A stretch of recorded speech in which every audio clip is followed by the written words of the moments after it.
Hello, my name is Nachivinge Gideon, and this is a computer vision presentation of my assignments. The contents of the slides are the first theme is theoretical foundations, where we are going to look at what is edge detection, what is corner detection, Hough transform, line parameterization, and then we shall go ahead to look at the practical bits, where we shall have an exercise on convolution, edge detection, the Hough transform, and finding lines. So we shall begin with the theoretical foundations, that is edge detection. So the definition of edge detection is an abrupt change in intensity or discontinuity in image brightness or contrast that usually occur on the boundary of two regions.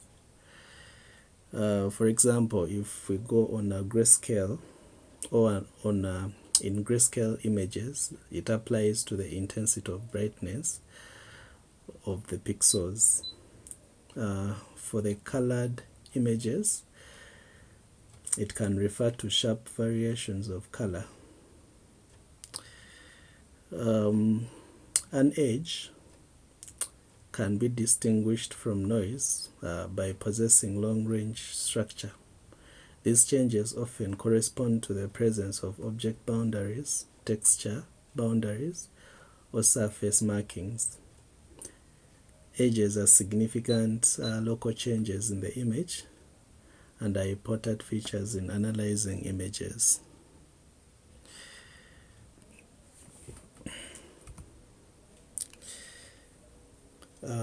Edges are caused by a variety of factors, for which we have mentioned some in the previous slide. Others are surface normal discontinuity, depth discontinuity, surface color discontinuity, and illumination discontinuity. The process of identifying an edge starts with edge smoothing.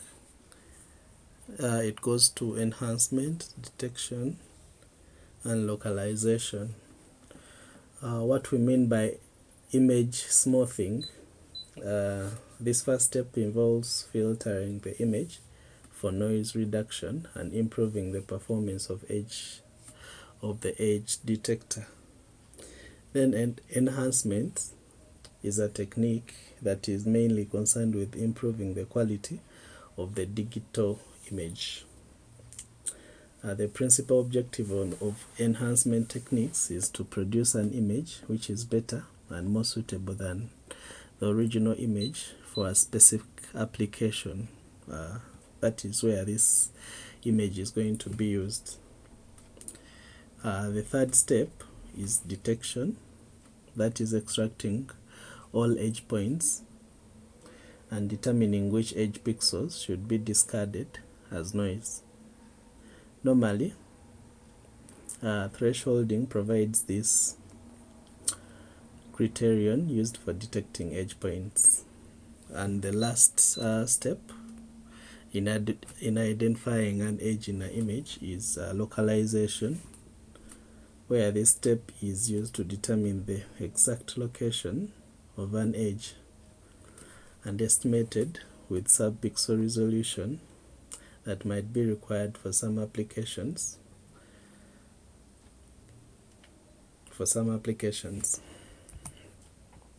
We move to the next part of how does image detection work.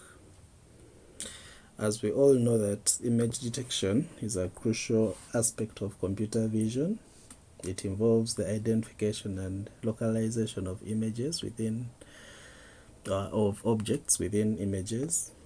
This section, or this part of the presentation, will provide a comprehensive overview of the fundamental concepts and processes involved in image detection. The first part, or the first step, is the collecting data that or the images that you're going to use. So that is data collection and processing. When we talk about the data set, it has to be a diverse and has to contain images with annotations specifying boundary boxes and object labels. Under preprocessing, images will be resized, normalized, and augmented to enhance the model's generalization capabilities. The next step will be model architecture. This is in two parts. That is the convolutional neural network, which is widely used for image detection and consists of convolutional and pooling layers for feature extraction. Backbone network, which extracts hierarchical features from input images, capturing both low level and high level information. The next step is object detection techniques. Here I have bounding box regression that predicts coordinates of bounding boxes encompassing detected objects, and class prediction, which predicts the class or label of each object within the bounding box. I also have anchor boxes that are predefined bounding boxes of different scales and aspect ratios that improve object localization. We move then to training. That is the model that you have built is trained on the annotated dataset, adjusting parameters to minimize the difference between the prediction and the ground truth or the reality. A loss function like mean squared and cross entropy loss are commonly used. We move now to post processing. That is techniques such as non-maximum suppression applied after prediction to refine the results. That is to say, removing duplicates or overlapping bounding boxes, and also trying to retain those with higher confidence scores. During the interface step, the trained model is applied to new images to detect and classify objects. Popular architectures are FASTA, RCNN, YOLO, or You Only Look Once, and SSD, that is a single shot multi-box detector, are widely used architectures. There are various methods that available or that are widely used for edge detection, and here we are going to look at the first three. That is to say, we have Sobel filter, which is an approximation to gradient with smoothing. So this particular method is a simple approximation to the concept of gradient with smoothing. It has a 3x3 convolution mask, which is usually used to detect gradients in x and y directions. The operator consists of a pair of 3x3 convolution kernels that are rotated by 90 degrees. These kernels are designed to respond maximally to edge running vertically and horizontally relative to the pixel grid. One kernel for each of the two perpendicular orientations The kernels can also be applied separately to the input image to produce separate measurements of the gradient component in each orientation.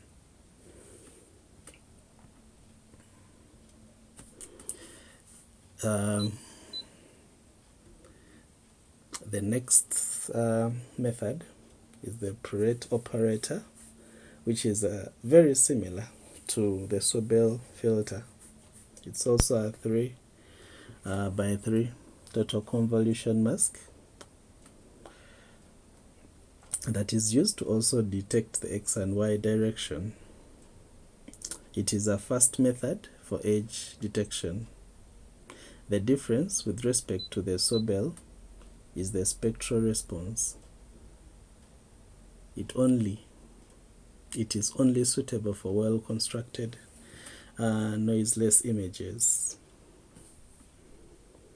I will skip and then talk about the Laplacian of Gaussian, which is an operator that finds the optimal filter of edge detection by ratio of the signal to noise of the image. At first, this Gaussian function is used to low-pass smoothingly filter image. Then high-pass filter filters the Laplacian operator according to the second derivative of 0 to detect the edges.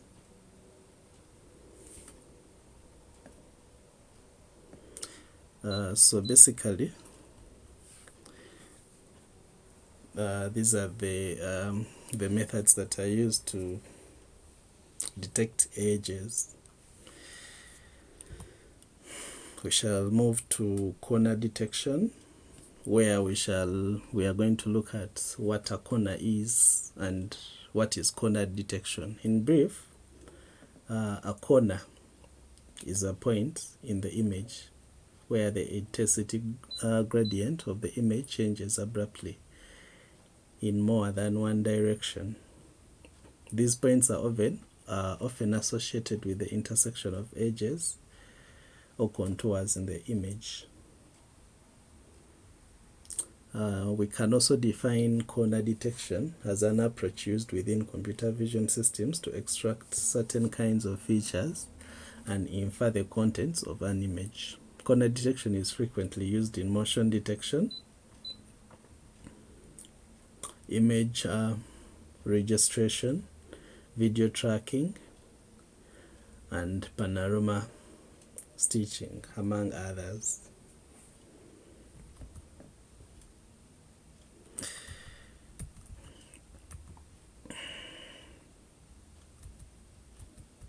So as we can see in the pictures, a flat is a region where there is no change in all the direction. We defined also an edge, and the difference between an edge and a corner is that also an edge there is no change along the edge direction. And for a corner, as you can see the mirror, there is change in almost all directions. So there is a significant change in all directions.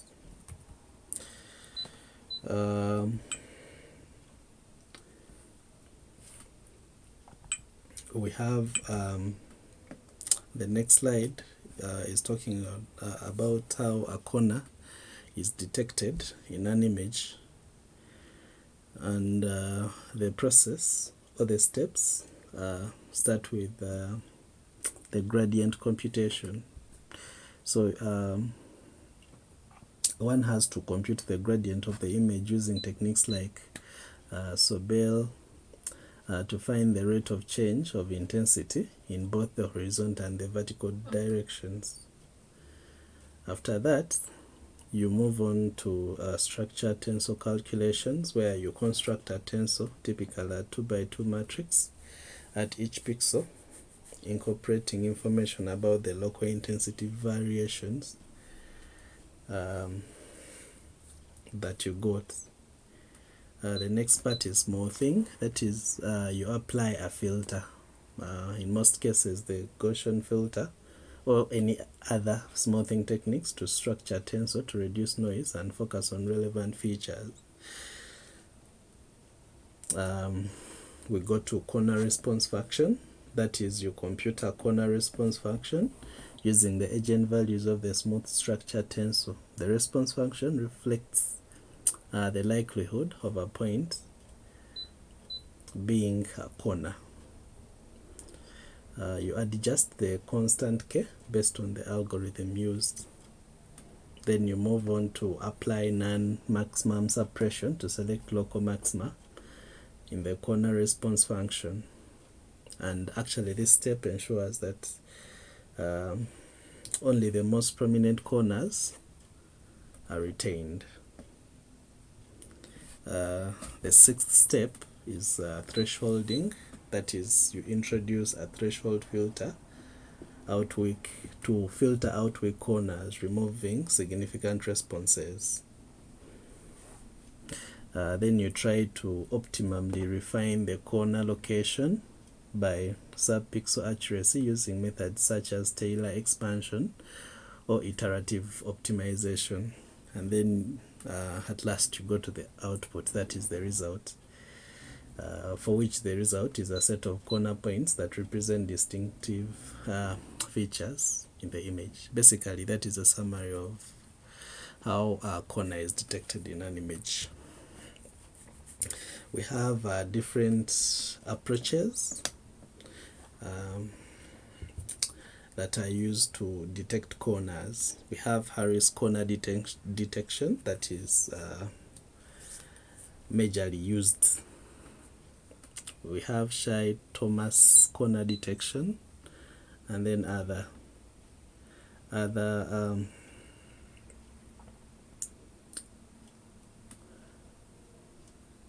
approaches. So basically, what we have explained in the previous slide can be used to also explain the Harris corner detection, how it works, and the mathematical bit will be found in the reports.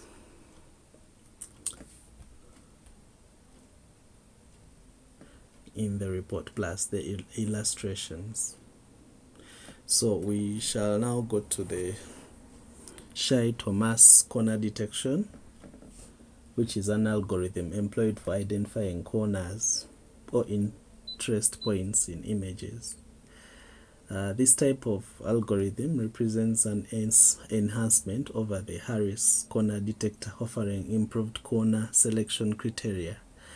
The primary steps of the Shy-Thomas approach are also gradient calculation, structure tensor, eigenvalue computation, corner response function, thresholding, non-maximum suppression, and then the outputs.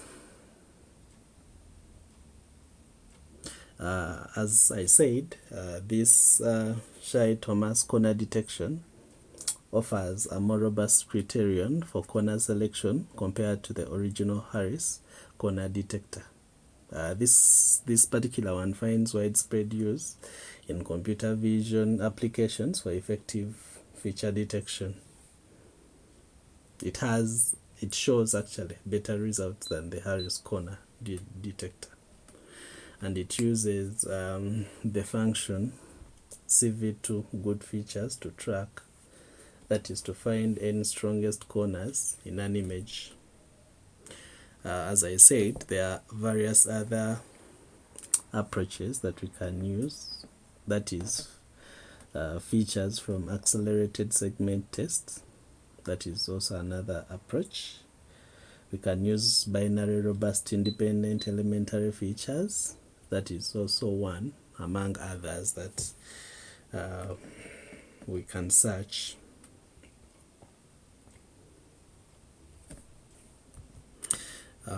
We'll move on to now the Hough transform line parameterization. We have a question here.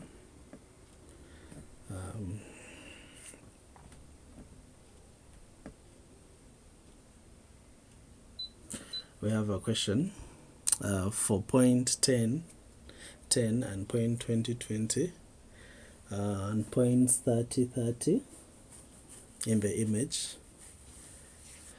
Plot the corresponding sinusoid waves in half space and visualize how their intersection point defines the line. What is the intercept and the slope for this line? Please use Python to plot the curves and report the results in your write-up. So basically these are the results that I got, and you can see where these sinusoid waves is a point for which they also define the line. Basically you can see on the graph on the right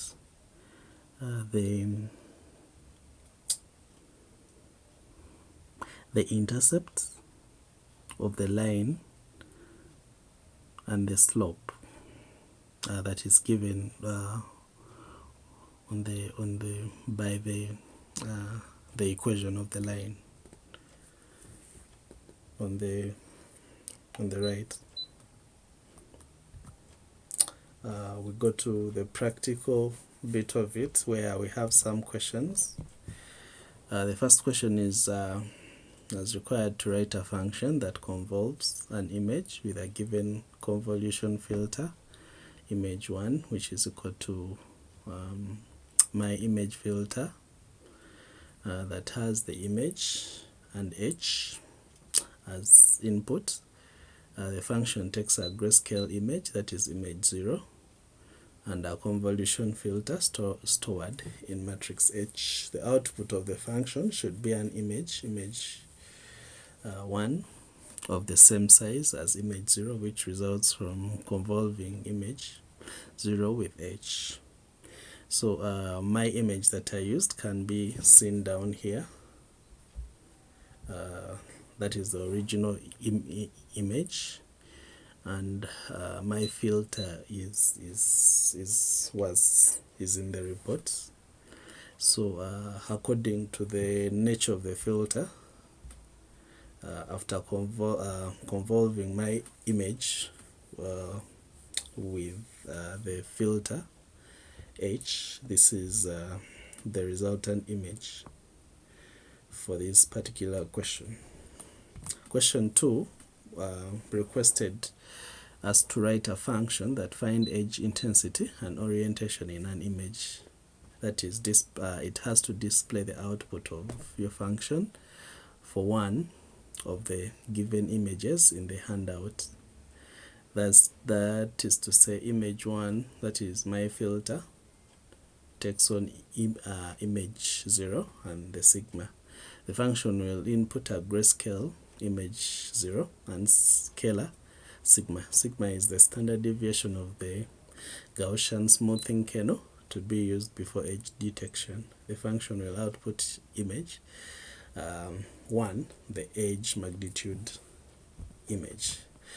Basically this is the output for that particular question. We can see the original image is still the same personal image, and then our edge magnitude image is the one we can clearly see the image,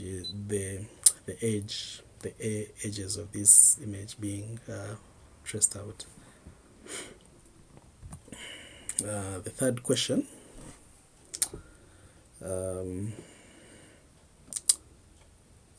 is this, and also the output of this question is basically this Hough transform. Then the fourth question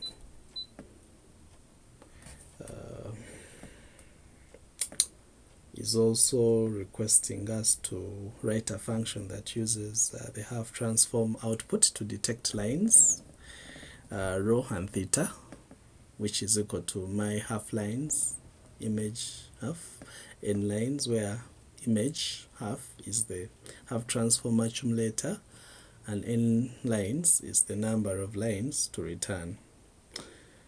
Output rho and theta are both n lines vectors that contain the row and column coordinates of the peaks in image. That is the line found in the image. So basically here, my Hough lines function takes the Hough transform accumulator, that is image and Hough as input, along with the desired number of lines to detect n lines, and then it identifies peaks in the accumulator representing potential lines in the image. The function then outputs two vectors, that is rho and theta, each of size n lines times 1. So these particular vectors that are produced contain the row and column coordinates of the detected peaks, representing the parameters of the identified lines in the polar coordinates, that is rho and theta. So by extracting these coordinates, the function provides a compact representation of the detected lines in the Hough transform space. Applying this function to the output of the Hough transform in the provided code would yield your rho and theta vectors, capturing the essential information about the identified lines for further analysis or visualization. So basically, when you look at my output, my original, I'm trying to trace out the different lines. We can see that my function has tried to trace out the different lines plus the given rows and thetas are produced below the image with Hough lines. Thank you for listening.